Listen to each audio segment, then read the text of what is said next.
Mona Sanbonani, hello, how's it? Welcome to another installment of the Blacks Only Show. That's right, the Blacks Only Show. Why did I call it Blacks Only, you're wondering, as you always do every week? Well, we call it Blacks Only to be purposefully cheeky, to make fun of society's obsession with race and identity politics, and to actually argue that the real diversity in any society is intellectual diversity. We may, yes, be black aesthetically, but we're all different. We're individuals. We have our own views and our own thoughts, and this show brings that diversity out and values, if anything, that diversity more than anything else. Guys, welcome back to another show. I'm your favorite fat boy, Big Daddy Liberty, and it is going to be a cracker of a show. I have a new face on the show. Actually, I have two new faces, kind of. But before I get to that, remember you can support the work of the Big Liberty Show by becoming a friend of the show. How do you do that? You can essentially put 90 Rand a month, 6 cups of coffee, if that is what it is, towards this show. And how do you do that, you're wondering? Well, SMS your name to 32823. Terms and conditions do apply. That SMS will cost you 1 Rand. Or, hey, if you're part of this fourth industrial revolution that politicians like to talk a lot about, then find us online at irr.org.za/join. Guys, welcome to a show. Welcome to another one of it. I won't lie, this show has a singular focus. This week, as we recorded this, in fact, just last night, the President of the Republic, Cyril Ramaphosa, delivered the State of the Nation address, his second one of his term. And I think there's fireworks in it, but let there be fireworks in this studio as I introduce my wonderful, esteemed panel. Again, I'm really, really, really excited at the fact that we've got some new faces up in here. Guys, firstly, all of you, welcome to the show. Before I do introductions, I'll start with the far end from me because it is the new face. We've got Miss Khanyi Magubane, who is a political analyst and a very renowned and very out there political analyst. Welcome to the show, Khanyi. Thank you very much. Thank you for that introduction. Excellent, and I really am super happy to have you on the show. We also have as I was saying, a sort of newish face, but he has been on the show before in various, in only one other show, that's right. And we've got Mr. Sine Zonke. Sine, welcome to the show. Thank you very much. Sine is a researcher, of course, and also an analyst full-time, as is job. And of course, a familiar face, a face everybody knows, and one which is always leaving a lot of people asking questions in the comment section. Mr. Mpiyakhe Dhlamini from the Free Market Foundation. Mpiyakhe, how are you doing? I'm good, Sithen. How are you? Good, man. Good to finally actually have you on the show. It's been a while. I think you were here 2 weeks ago. Yeah. Guys, let's hop straight into it. The State of the Nation address. Let me begin with maybe the overarching question. You are a citizen somewhere in South Africa. You're sitting at home, you're listening to the speech. Do you feel inspired by what you just heard? Do you feel like the next 12 months of your life are going to be, there were touch areas that you heard which make you go, I feel positive. This is going to be the year for me due to what the president is telling me. Sine, let me begin with you. I don't think it will be like that. It's not like that for myself. It's not like that for many South Africans, I think. What he touched on was a lot of things that will feel their impact in over the year or in years to come. So he failed to really give us the gravitas of what's happening in 2020 in this coming century. Khanyi, your thoughts? I think by the time the president started his speech, South Africans were exhausted. The show was actually over. The real show was over. Yes.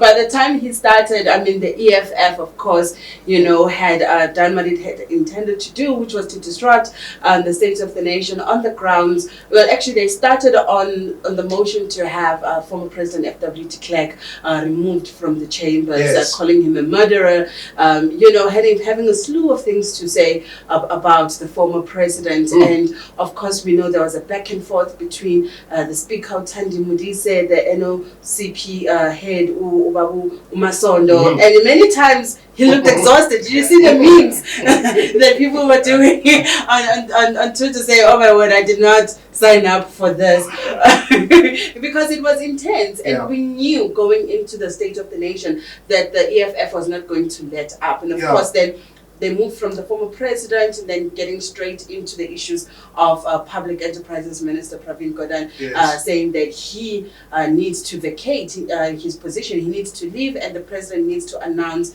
his dismissal tonight. Of course, asking the president to cut through process, you know, to do away with processes, the very things that make us a democracy. You know, the EFF was asking the president to do away with it and simply adhere to their call. Their demands, essentially. Well, yeah, they were Armstronging him. They were Armstronging the president last night. And I'm actually glad that at some point the speaker, Thandi Modise, actually suspended the proceedings, because she had to preserve the dignity of the president at some point, because EFF member after EFF member was going to keep on rising on a point of order, and the speaker was going to have to continuously say, I'm not taking, it was going to continue like that. They basically wanted to wear her out.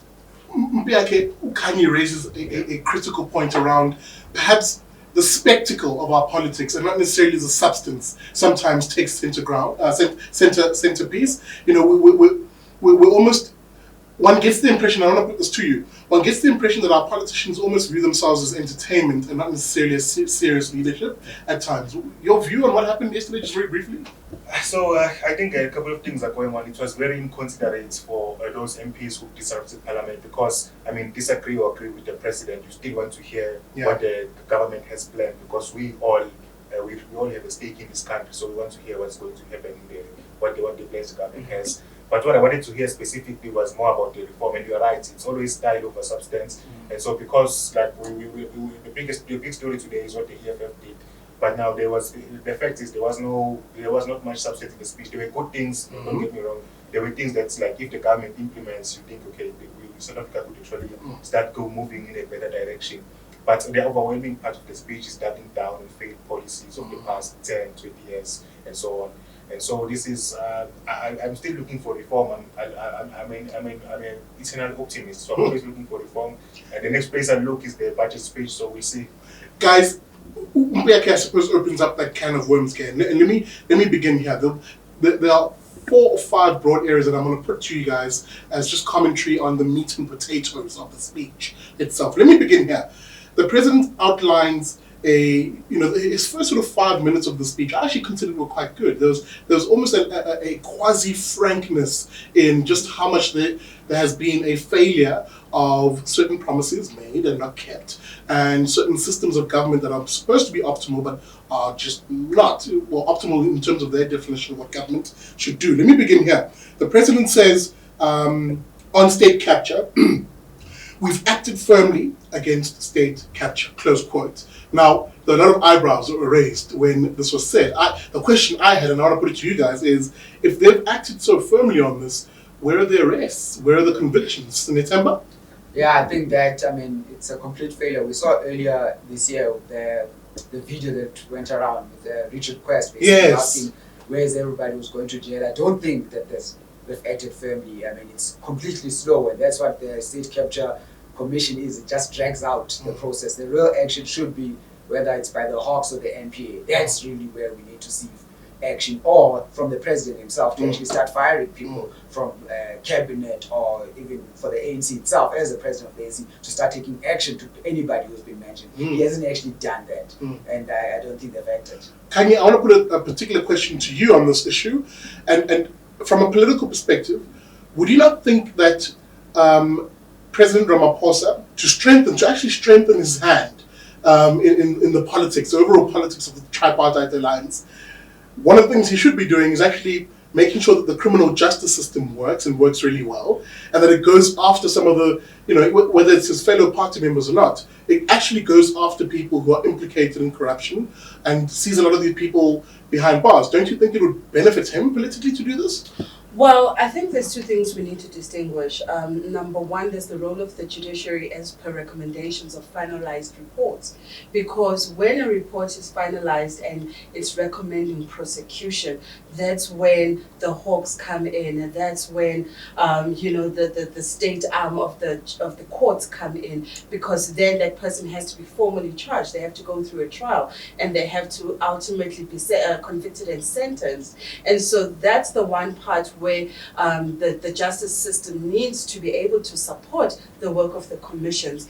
And one of the biggest criticisms of the TRC, is that up until today, we know that what the recommendations of the TRC were, and that there were very clear indications from the recommendations that prosecutions had, to take place. But up until today, all sitting presidents, since that finalized report was released, have been reluctant to prosecute. And we know that recently TRC commissioners, and it sounds like I'm diverting a little bit, but I'm coming back to your point of how these commissions will actually end up being just a talk shop and a big show if at the end of the day, there are no real consequences in the form of prosecutions. Let me come in there and maybe then ask the direct question, I suppose. As we sort of close this section, we must move on to others.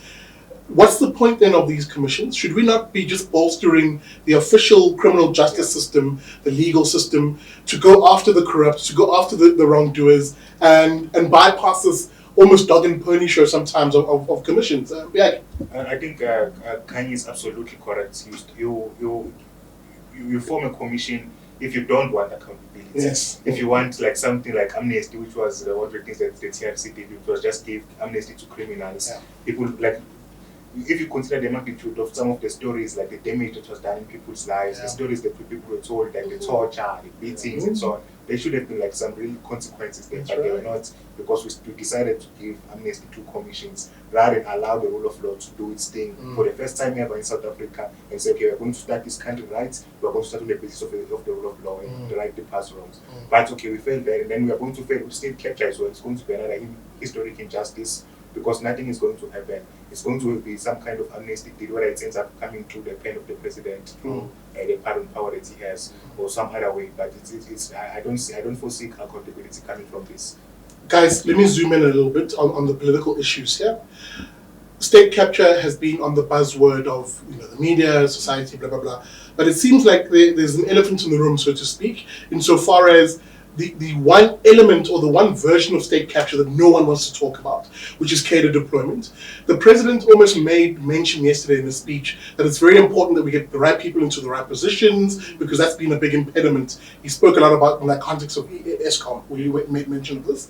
But there was nothing in terms of his leadership. You would have expected, therefore, his leadership to say, you know what, it might not be politically popular for me to say, especially amongst my own people, but we've got to stop cadre deployment and start getting the right people into the right positions. Netem, is there any hope? Number one, is there any hope of this president or any future president perhaps saying that, a stop to cadre deployment? And why is it important for us to actually end that practice? Yeah, I think that's going to be a difficult one. I think it's not even just in South Africa, it's all over the world that politicians and governments like to deploy people that they are close to them. I think that we need a midway, we need a middle way where he can basically say is that we need a lot of people who are outside of our political ranks. And I really think I would have wanted to really hear that. What we saw with the attempt with the post office when Mark Barnes went in there, that was, as much as he's failed, there was an attempt. We need a lot of that. We need a lot of good people who are outside of the rank and file of the ANC who've got a lot of skills who can turn this country around. Even the appointment of Director in Eskom, that's a step forward. So we've seen it's possible, and the president could have possibly done that. And I think for even a short period, brief period of his next term, he's the right person to actually say, we were putting in the best and brightest skills, and we want those who are in the private sector. If you want to help out, we are here, and we will give you the right space to do what you need to do. We really needed something like that. Can we possibly, because the other thing he brought up in his speech that's linked to this issue of cadre deployment is the president spoke a lot about the need to build this idea of the capable state. And Mpiyakhe, I'll come to you on this one because I know you and I have certain views on this. But Khanyi, I want to hear your view on this. This notion of the capable state. Is it possible to build a capable state if you have the practices like cadre deployment, etc., etc.? Okay, so I think I want to disagree with my learned friend here. Sure. And with you to a large extent, because cadre deployment versus a corporate appointment is not really the issue. The issue here is ethical people. because that's how corruption happens. That's how state capture happens. It's somebody who's willing to do something for someone, either out of duress because they're under pressure from their seniors or principals, or because they themselves want to enrich themselves in their pockets. So in terms of how, politics works, each political party that is in power will have its people, occupying the presidency and other, key positions, whether you call it cadre deployment in South Africa or it's called something else in another country. But governing parties do that. It's a political practice. Now, what we saw with state capture is that cadre deployment was used, to actually carry out the master plan of the state capture because people were already in certain political camps.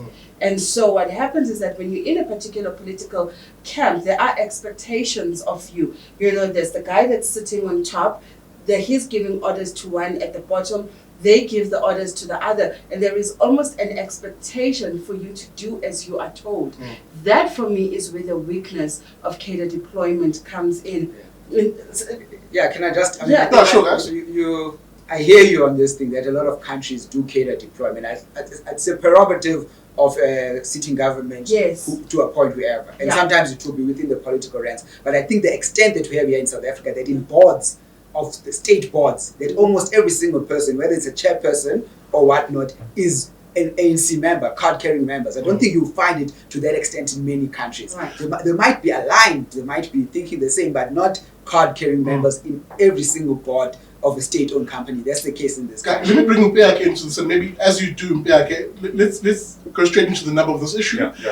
Is it not the very practice itself of cadre deployment which opens the door to perhaps having unethical people? Why? Because they know they'll be protected by virtue of the fact that they're amongst their cronies. Are they not? Or am I misreading this? So, the first thing to note is that in order to implement government policies effectively, you need people who believe in those policies. If you have an overarching idea of how South Africa should look, you need people who share the same idea to develop your policies, to implement them, to make sure that they come to fruition. So you need some element of political appointment to have an effective government, otherwise you just can't have an effective government. But I think where we get it wrong in South Africa is we also don't recognize the importance of a professional civil service at the same time. You need both. To have an effective government, you need both the policy effectiveness, but you also need the implementation effectiveness in the civil service, and you just can't politicize civil service. It has to be a professional service. It has to serve every government that comes into power, no matter which government it is, equally. And I think that's where we failed. We've taken cadre deployment beyond the point where it should be taken and sacrificed the professional civil service. Guys, I must move on. Oh man, this is just starting to heat up. Because the president spoke about a lot. So can I just make one closing point on this? I think we shouldn't over-romanticize the morality of corporates or the professional bodies and industries, because we know what white-collar crime does. We know the looting that also happens, in the lofty towers of Sandton, and how, our economy is still sitting 95% of it, it's not sitting in the majority's hands. And those that have it, are the people that represent your professional industries. We have not yet developed enough black professionals to meet that balance you're talking about. Because whether you're talking about those coming from the professional arms or those coming from the political arms, we still need people of the same type of political thought. So if you're going to bring in people who don't share your political ideology, but because they come from what's perceived to be, the professionals, we know it, we are the business, we are the investment arms, we are the asset managers, we are the investex, we are all of those people. And then we simply put our state resources in those arms because we perceive they'll be better managed. Trust you me, they'll be siphoned straight blind out of our eyes. And maybe it's my skepticism. Maybe I'm a bit skeptical of corporate as well, but we know for a fact that, corporate has not yet started the conversation of opening up doors. We still have issues of financial exclusion and exclusion, institutional inclusion, into the higher legends of our economic society. I don't just want to cut it down to a black or white issue, but it's got class implications to it as well. And class is whether you're black or white. If you fall within a certain class, you want to keep the economy and the money and the resources to yourself. Guys, there's a few nested issues there. I would like to respond to that. Yeah. First of all, professional service is separate from a corporatized civil service. That's not what I'm saying at all. I mean, for professional civil service, you can do what the Chinese have done, you can do what the English have done, which is basically have merit, you have tests, have training, have all of these things, and make sure that, and even like have jobs reserved, like in their diplomatic corps, for example, they have ambassadors, like only professional civil servants can become ambassadors in many countries, just because they see the critical role those people play. And so that's the kind of thing I'm talking about. I'm not saying that bring in people from the private sector, but if those people are the best in terms of what we want to achieve or the government wants to achieve, then bring in those people, but not necessarily bring in everyone. Like if the government has a goal, and I'm agnostic towards the goal, by the way, as I'm speaking now. I have my own views about what the government should be trying to achieve, but if you're just talking at the basic level, you want to achieve something as government, then get the best people to get you to achieve those things. And maybe you start solving some of those problems you're talking about, the inclusion, the exclusion that you talk about, and all of those other issues in the economy. And so, that's maybe. Just one guys. That's what this cadre deployment really, just one sentence, it stems from the issue of not being able to separate party and state. We've talked about it for 2 decades. That's the issue. Okay, guys, don't get me wrong. Here's the beauty about the show. I know I will have you guys on, and we'll probably go into these issues with great detail. It's just that the president spoke about so much. Let's try and get into a lot more of the stuff. Guys, the president then heads into the issue of Eskom, because Eskom is the stumbling block of any other. There's nothing you can achieve if you don't have a stable supply of electricity. Now, let me bring in a conversation I had with renowned economist Davi Ruet, who basically, when he was looking forward, projecting on what growth may be in this country, said something very scary to me. If we do not stop load shedding, if we do not get Eskom right, so to speak, our growth can never go beyond a single %. That is a very scary thought. Like, growth essentially is capped at 1%. So Eskom is clearly a big issue. Now, I did say when we began the show that there were some silver linings, some good stuff that the president said. And my view is Eskom was one of those things, or rather the issue of energy was one of those things. Guys, what are your thoughts on this? And I'll begin with you, Mpiyakhe. The president announcing that essentially we're going to relinquish that tight control that we had on the energy market. And we're actually going to invite in private sector players to, firstly, on the one hand, provide electricity into the grid, these IPPs that you spoke about, independent power producers, but simultaneously, and perhaps most importantly, allow individual municipalities to source their own producers of power.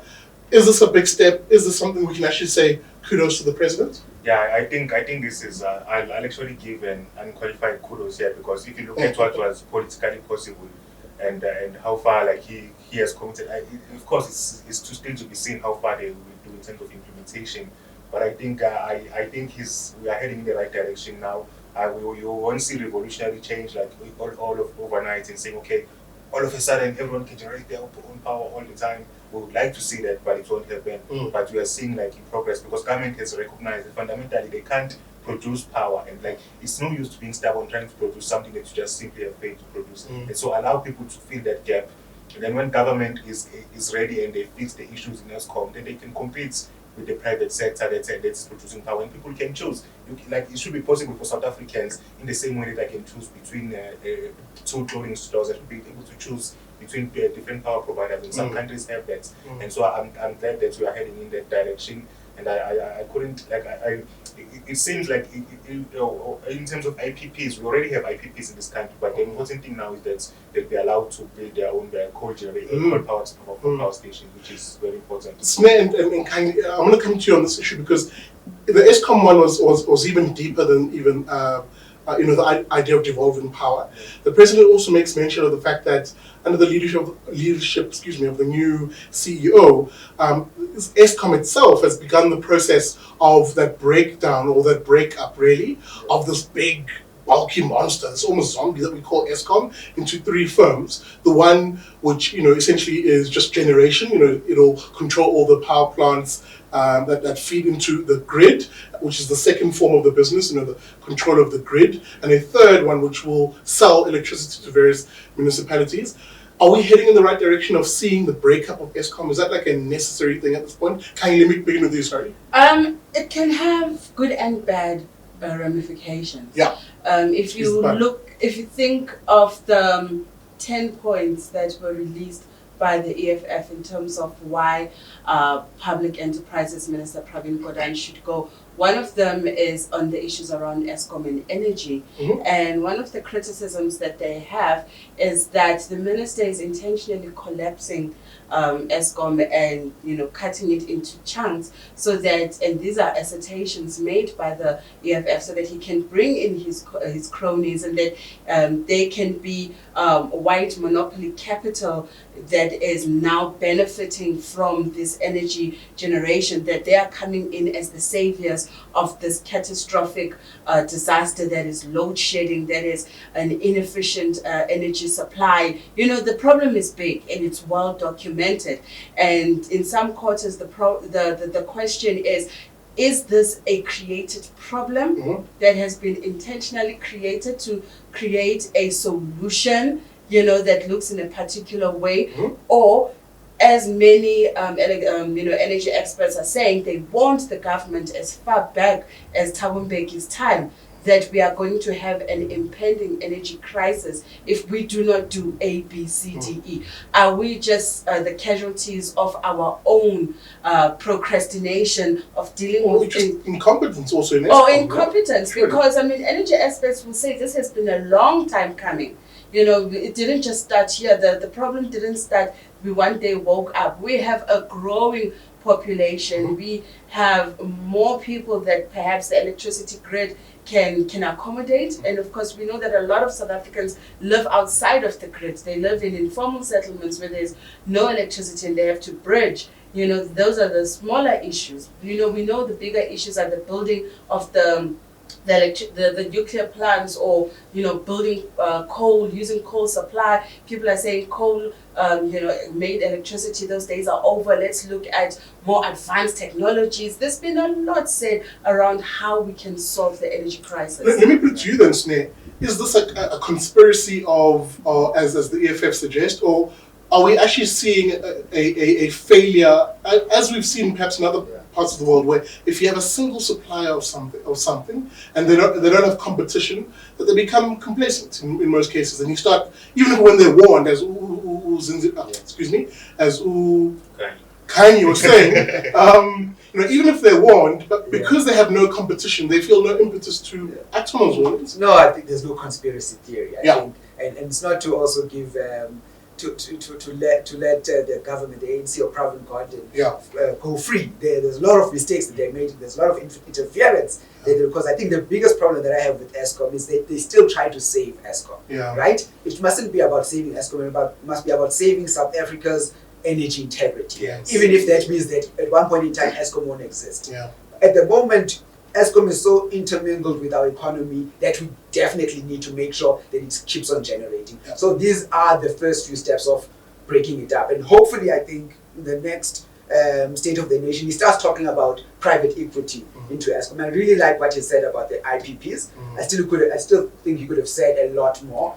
We need a lot more. And we need all sorts of IPPs beyond just the popular renewables now. I think what was said by Tito Mboweni in his strategy paper last year about selling off some coal plants, that he should have mentioned that, because Eskom needs that money. So and what was problematic, what he said about Eskom again, he again kind of endorsed the discussions that were brought about in terms of COSATU, about the whole PIC and pension bill. I think that was problematic, and it's going to be a problem for him. Guys, this year. I actually want to go into this one because we've only got 5 minutes left, and I'm extending it really. It brings me to maybe these threats that I've argued on the show that South Africans are facing to their life, their liberty, and their property rights. When you have a union and politicians supporting it, saying, I'm going to take your pension, Khanyi, your pensions, Sine, your pension, I'm not leaving you out, and basically throw it down potentially a black hole of an Eskom or an SAA. Is that right, guys? Should we be really supporting politicians and unionists who say this? Is it responsible for a union to say something about their members potentially even losing their pensions? Yeah. I don't think it's responsible, but also just I think the unions are what they are seeing here. They are thinking in terms of, because the GEPF is a defined benefit fund. It's not a defined contribution fund. Mm-hmm. So they are in their minds, like, they know that ultimately taxpayers are liable for all those pensions. But what they are failing to realize that the taxpayer is like shrinking. Like the taxpayer is in trouble. So it's most likely because they are liable for not only the GEPF, they are liable for Eskom, they are liable for SAA, they are liable for social grants, they are liable for hospitals, schools, and so on. So people are missing this, and we keep missing our tax revenue targets. And so because of all of these reasons, then you have to say it's irresponsible. It can only bring us inflation, because that's the only end game I can see from this. Because if taxpayers are not footing the bill, then you can only monetize the debt. Or essentially by printing the money. Guys, I want to broaden this question because I think it's the final question, really. I didn't get a sense from the president. The country's there's a bit of an anxiety level at the moment in the country with all these new policy proposals that we've spoken about on the show, such as expropriation without compensation, the national health insurance, and really prescribed assets, which we've kind of just covered now. The idea that you can take someone's pension and prop it up and prop up SAA or whatever the case may be. The common thread amongst all these policies is the idea that we're placing more power and control into the hands of politicians into various areas of our lives: health, NHI, pensions, finances, property, and land. When it comes to EWC, I want to ask the political question, just as maybe a cap off to each of us. Did the president do enough to allay the fears of South Africans who may be wondering, the black South African, the white South African, whoever, I'm doing the right thing. I'm working every day. I'm saving money into my pensions. I'm looking after my family. I'm making decisions about this family. Does that person feel comfortable knowing that politicians are pushing these policies which effectively take power out of the hands of individuals and families and place them into the hands of politicians? Or am I mischaracterizing these? Khanyi, what are your thoughts? I think you are mischaracterizing these, because then I would then say, let's open up the discussions of what these policies mean to you. What does the policy of land redress mean to you? If you're going to say it's taking it out of the hands of ordinary South Africans, no. The people that own the last vast tractions of land in South Africa are not ordinary South Africans. It's hereditary wealth. It's people who stole some of those land in the 1900s, but we know for a fact that ordinary working South Africans in JJJ, they don't own land. We buy houses on somebody else's land. If you're saying they're taking it out of the hands of South Africans and into the hands of politicians, then you're saying that there is no one else that's going to benefit other than politicians, and that's not true. Okay. The reason why the land redress is done is so that land can go back and into the hands of the majority. And of course, there's the issues of what will the majority do with the land, and those are secondary discussions. But it's issues of ownership. And can I quickly interject there on the issue of ownership, because you brought it up? Who would you prefer owned the land? So regardless of what the redistribution process was, whether it's EWC or whatever the case may be, who would you prefer actually owned the land? Should the title deed rest in the hands of the family, the individuals, or should it rest in the hands of the very politicians that I'm warning, perhaps, are nefariously trying to take control of this process? I think it should lie in the hands of communities. Because if what does that look like in real terms? I'll come there. If you look at how Africans owned land, we know that, I'll make an example with the Eastern Cape as an example, Nje. We know that villages have chiefs, we know that villages have amakosi, and we know that those guys, they're the ones who then redistribute the land to the people who live under them. You know what I'm saying? So when we say communities need to get back that land, it's not just my little stand. that I'm fighting for. I'm fighting for the land that maybe this community used to own back in the day, and they've been able to submit the documents that have proven their ownership. So I would rather the land goes back there. So now the question is, so if that mean the chief? Sorry, I need to, just for clarity's sake. Sure. So the land goes to the chief for him to decide who gets what parchment. And well, I think the chiefs are gateways of people applying. So in other words, people have a way of, instead of saying, I'm just going to apply as an individual, people can then use their own local authority to say, we would love to apply for this land. Our local authority is our chief. Can you represent us, in the processes of applying for land? So a chief, for instance, will say, this is not my land. I've got 20 claims under me.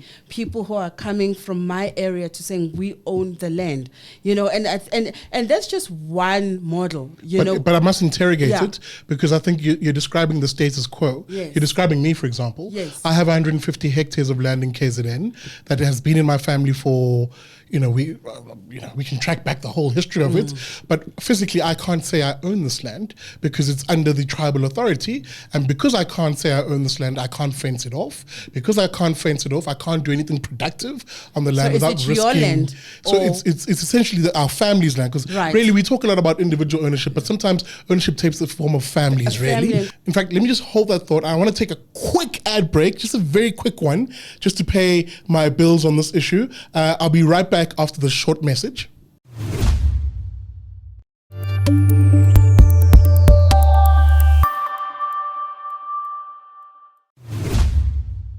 I think this is an issue we need to quickly sort of unpack, and I'll have all of you back on the show again, maybe even a longer platform so we can have this discussion.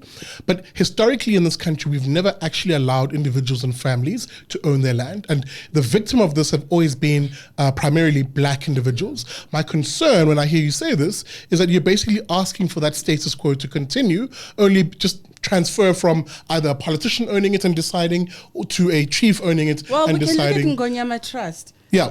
That's owned by King's Welitini, and the controversies around there, if we're then going to say it may be problematic, and there it is. There I have to admit it is. What I'm propagating for is a kind of a system where people who have a right to a land will have a type of a person representing them as communities, as families. So maybe the process may not go through a tribal or a royal household, but forms of representation, we need to group ourselves in ways where people will have representation, people who will be able to go to the land commission and apply, because a lot of our people are illiterate, they don't know the law, they don't know, what's due to them, but there are many people, and that's why I said maybe a chief, but it doesn't have to be a chief, but it needs to be people who are able to speak for the voiceless, who do have that ownership, and they don't even know it in some cases. Guys, why can't people represent themselves on these issues? For me, just to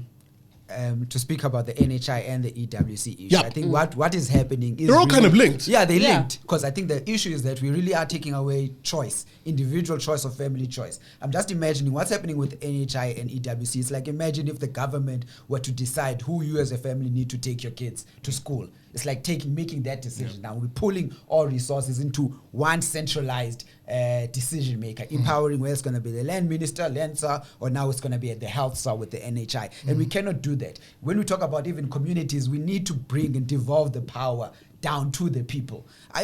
People are not as illiterate and powerless as they are. We need proper institutions that work properly, such as the SHRC and other ones, to defend the rights of people. That is what has failed in the country, is that those institutions that are there, that are supposed to defend those rights of the people, explaining to them, have failed. It's not a matter of, we know with the land issue, it's been government itself that has failed transitioning. It's government that's been giving its cronies the land issue. So we need to change it. And that's, for me, the fear with the NHI issue, is that I will no longer have the choice in terms of what kind of medical services that I want. It's just going to be Zweli Mkhize, whoever is in charge at that time. And the same thing with EWC. Mpiyakhe, the freedom to choose? So I would say, like, the biggest problem with poverty in this country is the fact that we still accept communal land ownership as it is now. So what we don't do is we don't, like, policy should follow people. Policy should not lead people. People should lead policy, and policy should follow people. Like what you're saying now, how property relations work in your family is that your entire family owns the land. There's no like, oh, this is Sihle's land. No, it's the family's land, and that's exactly the same in my family. Like we have our own little stand, and it's the family's stand. Like no one would even think of selling it because it's just the family stand. There's title deed and everything. It's registered under someone's name, but it's the family stand. And so that's that we need to recognize that and think and be creative and think about new forms of ownership. Like for example, a type of sectional title, but for families, something like that. We need to be thinking along those lines, not giving power to traditional leaders, giving power to the people who actually matter in this situation. Guys, I must cap it off here. And before I do, let me say thank you to each and every single one of you guys, especially the new faces. I really appreciate it. As I do with every show, how do the people find you on social media? Khanyi? Okay, you can connect with me on Twitter. My handle is @Khanyi_Magubane. On Instagram, it's the same, Khanyi_Magubane. On Facebook, it's Khanyi Magubane. And I also have another page called Khanyi Magubane Media Girl. There you can just go and like it. Perfect. Sine, how do the folks find you? Yeah, you can find me on Twitter @Sine Zonke.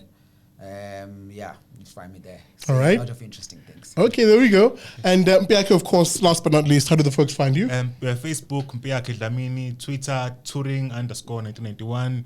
My website is mpiyakhe.dlamini.com. And for all you weird people out there who like such things, if you want my code, you can go to github.com/mdtyco. Okay. New stuff. Guys, thank you so much again. Thank you, dear viewer, for watching this very jam-packed and interesting episode. Look, it'll probably run over time. Happy to have that happen, especially because I had new faces and I want to give you the opportunity to hear their voices, because that's what the show is all about. Guys, remember, the Big Liberty Show has 3 shows that come to you 3 times a week. Blacks Only, the show will come to you on a Monday, usually released between 3 and 4 p.m. And the Big Liberty Show itself, the flagship show, every Wednesday at 3. And of course, the podcast, Liberty and Friends, comes to you on a Friday. So make sure you like, share, and subscribe. Guys, please drop those comments in this video. I'll be very interested to hear what you guys have to say about my new guests. And some of the ideas we spoke about here. Get involved in the conversation. Remember, on YouTube, hit that subscribe button and hit that bell notification so that you can actually be notified every time I post a video. Guys, thank you so much for watching. I super appreciate it. I'll see you on the next one.